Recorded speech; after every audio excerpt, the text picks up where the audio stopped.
أعوذ بالله من الشيطان الرجيم. بسم الله الرحمن الرحيم. هو الذي أنزل من السماء ماء لكم منه شراب ومنه شجر فيه تسيمون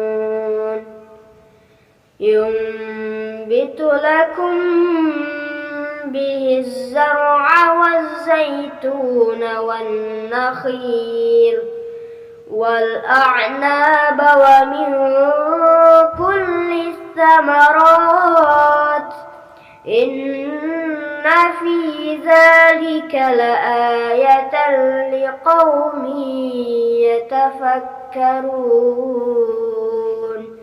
صدق الله العظيم.